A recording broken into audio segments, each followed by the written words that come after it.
नमो नमः। नमः संस्कृताय। आज हम पुनः मेघदूतम के अध्ययन के क्रम में उपस्थित हुए हैं। अभी तक हमने मेघदूतम के पूर्व मेघ के कुल 21 श्लोकों का अध्ययन कर लिया है। इस कक्षा में हम 22वें श्लोक से प्रारंभ करते हैं।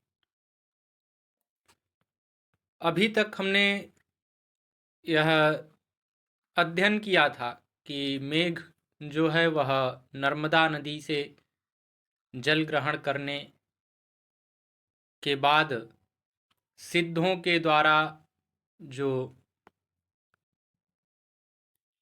सारंगों के द्वारा मेघ के मार्ग की सूचना, और फिर अब इस श्लोक में सिद्धों के द्वारा मेघ को धन्यवाद देने का वर्णन किया गया है।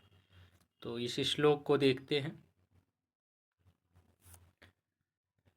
अम्भो बिंदु ग्रहण चतुरांश चातकान्वीक्षमाणाः श्रेणीभूताः परिगणनया निर्देशन्तो बलाकाः त्वामासाद्य स्तनितशमये मानयिष्यन्ति सिद्धाः सोत्कम्पानि प्रियसहचरी संभ्रमालिंगितानि।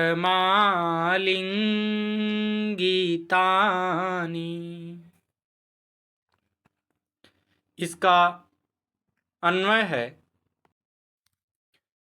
अम्भो बिंदु ग्रहण चतुरान चातकान वीक्षमाणाः श्रेणीभूताः बलाकाः परिगणनया निर्दिशन्तः सिद्धाः स्तनितशमये शोतकम्पानि प्रियसहचरी संभ्रमालिंगितानि आसाद्य त्वां मानयिष्यन्ति। इसका शाब्दिक अर्थ है, अम्भो बिंदु ग्रहण चतुरान अर्थात जल बिंदुओं को ग्रहण करने में चतुरान अर्थात निपुण, चातकान अर्थात चातकों को, वीक्षमाणाः अर्थात देखते हुए, श्रेणीभूताः अर्थात पंक्तिबद्ध, बलाकाः अर्थात बगुलियों को, परिगणनया अर्थात गिन गिन कर, निर्दिशन्तः अर्थात निर्देश करते हुए, सिद्धाः अर्थात सिद्ध अथवा एक देवयोनि विशेष, स्तनित समये अर्थात तुम्हारे गर्जन के समय, सोत्कंपानि अर्थात डरी हुई या डर कर कांपती हुई, प्रिय सहचरी संभ्रमालिंगितानि अर्थात प्रिय सहचरियों के वेग के साथ दौड़ कर किए गए आलिंगितानि अर्थात आलिंगनों को आसाद्य अर्थात पा करके, त्वाम तुम्हें, मानयिष्यन्ति अर्थात सम्मानित करेंगे। पुनः एक बार श्लोक को देखते हैं। अम्भो बिंदु ग्रहण चतुरांश चातकान्वीक्षमाणाः श्रेणीभूताः परिगणनया निर्देशन्तो बलाकाः। त्वामाशाद्यस्तनितशमये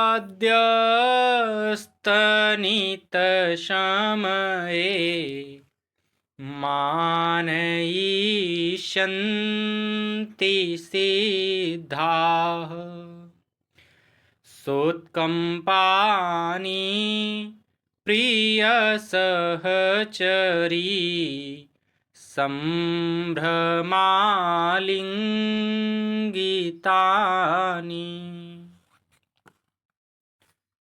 अर्थात अब सिद्धों के द्वारा यहाँ मेघ को धन्यवाद दिया जा रहा है। कहते हैं कि जल की बूंदों को पकड़ने में चतुर, चातकों को देखते हुए और पांत बांधे हुए अर्थात पंक्ति बांधे हुए बगुलियों को गिनती द्वारा उंगलियों से दिखाते हुए सिद्धगण तुम्हारे गर्जन के समय प्यारी स्त्रियों द्वारा घबराकर कंपन के साथ सहसा किए गए आलिंगनों को पाकर तुम्हें धन्यवाद देंगे।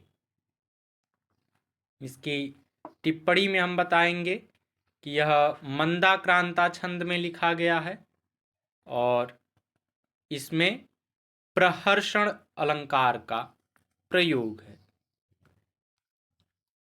23वां श्लोक है। अब इस 23वें श्लोक में मेघ से शीघ्र जाने के लिए यक्ष अनुरोध करता है कि आप शीघ्र अतिशीघ्र अलकापुरी को जाइए। तो देखते हैं इसको। उत्पश्यामि द्रोतमपि सखे मत्प्रियार्थं यीयाशोः कालक्षेपं ककुभशूरभौ पर्वते पर्वते ते शुक्लापाङ्गैः सजलनयनैः स्वागतीकृत्य केकाः प्रत्युद्यातः कथमपि भवान् गन्तुमाशु व्यवस्येत्। इसका अन्वय है सखे मत प्रियार्थम द्रुतम यीयाशोः अपिते ककुभशुरभौ पर्वते पर्वते कालक्षेपम उत्पश्यामि सजलनयनैः शुक्लापाङ्गैः केकाः स्वागतीकृत्य प्रत्युद्यातः भवान् कथमपि आशु गन्तुं व्यवस्येत्। इसका शाब्दिक अर्थ है मत प्रियार्थम अर्थात मेरी प्रिया के लिए, द्रुतम अर्थात शीघ्र जल्दी, यीयाशोः अर्थात जाने की इच्छा करने वाले, अपि अर्थात भी, ते अर्थात तुम्हारे, ककुभशुरभि ककुभशुरभौ अर्थात अर्जुन या कुटज के पुष्पों से सुगंधित, पर्वते पर्वते अर्थात पर्वत पर्वत पर अथवा प्रत्येक पर्वत पर, कालक्षेपम कालक्षेप की अथवा समय यापन की, उत्पश्यामि संभावना करता हूँ, सजलनयनैः अर्थात अश्रुपूरित नेत्रों वाले, शुक्लापांगैः अर्थात मयूरों के द्वारा, केकाः अर्थात अपनी स्वरलहरियों को, स्वागतीकृत्य अर्थात स्वागतार्थ फैला करके, प्रत्युद्यातः अर्थात अगवानी किए गए, भवान आप, कथमपि अर्थात जिस किसी तरह हो, आसु अर्थात तुरंत, शीघ्र अतिशीघ्र, गंतुम अर्थात जाने के लिए, व्यवस्येत, उद्यत हो जाइए अथवा प्रयास कीजिए।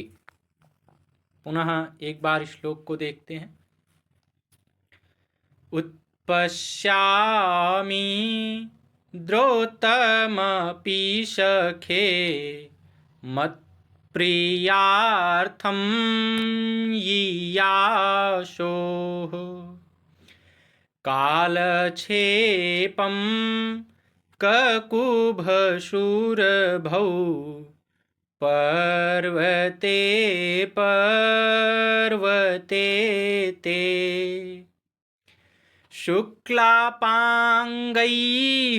सजलनयनैः स्वागतीकृत्य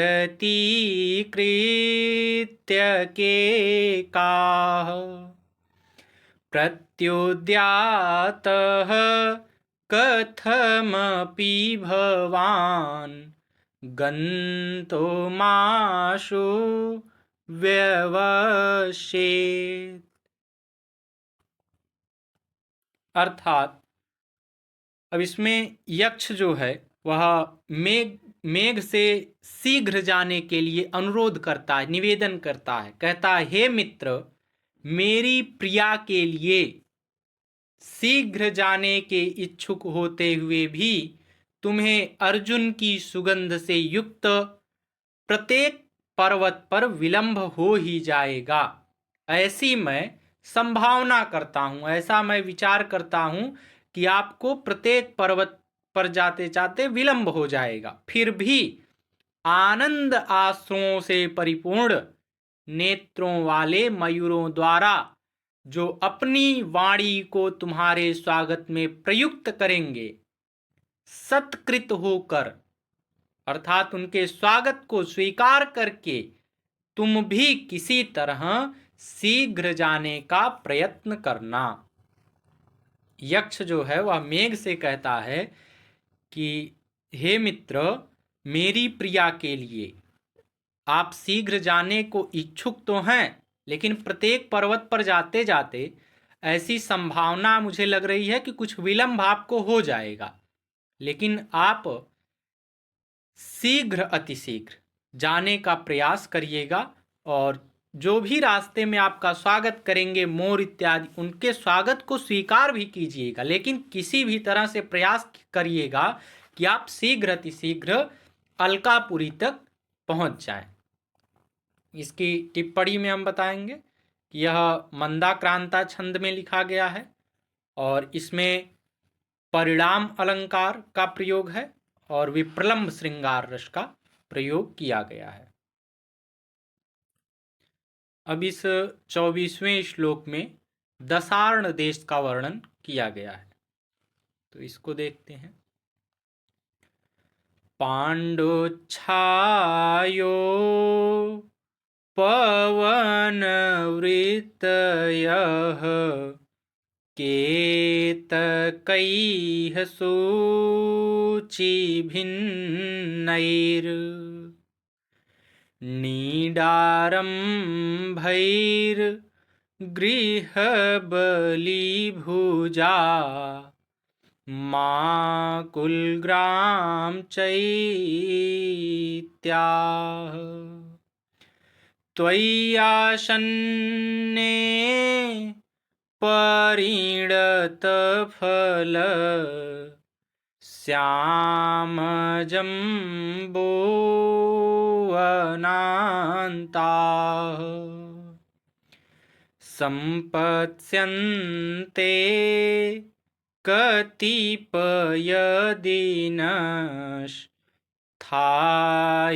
हंसादसार्णाः।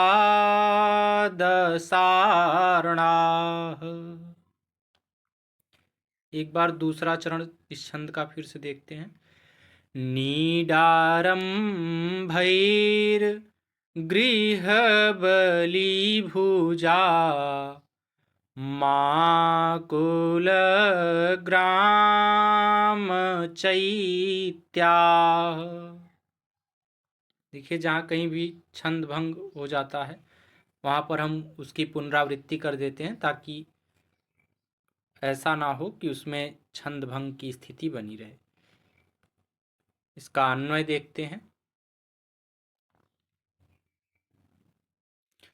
त्वयि आसन्ने दशार्णाः सूचिभिन्नैः केतकैः पाण्डुच्छायो पवनवृत्तयः गृहबलिभुजां नीडारम्भैः आकुलग्रामचैत्याः परिणतफलश्यामजम्बुवनान्ताः कतिपयदिनस्थायिहंसाः सम्पत्स्यन्ते। इसका शाब्दिक अर्थ है आसन्ने अर्थात समीपस्थ होने पर, दशार्णाः अर्थात दशार्ण नामक देश, सूचि भिन्नैः अर्थात कलियों के अग्रभाग में विकसित, पाण्डुच्छायो पवनवृत्तयः अर्थात जिसकी कांति उजली पड़ गई है, ऐसे बगीचों की बाड़ों से युक्त, गृह बलि भुजाम अर्थात कौओं के अथवा कौवे आदि पक्षियों के, नीडारंभैः अर्थात घोंसले बनाने के कार्यों से, आकुल ग्राम चैत्याः अर्थात जहाँ गांव की सीमा या चौराहे पर का वृक्ष समूह व्याप्त है, परिणत फल जम्बुवनान्ताः परिणत फल श्याम जम्बुवनान्ताः अर्थात जो पके हुए फलों से श्याम वर्ण वाले जम्बूवन से रमणीय हैं, अथवा जहाँ पके हुए जम्बूवन के भाग हैं, जम्बूवन अर्थात जामुन का बगीचा। कतिपय दिन अस्थाई हंसा जहाँ हंस थोड़े दिन रहेंगे। पुनः एक बार श्लोक को देखते हैं। पाण्डुच्छायो पवनवृत्तयः केतकैः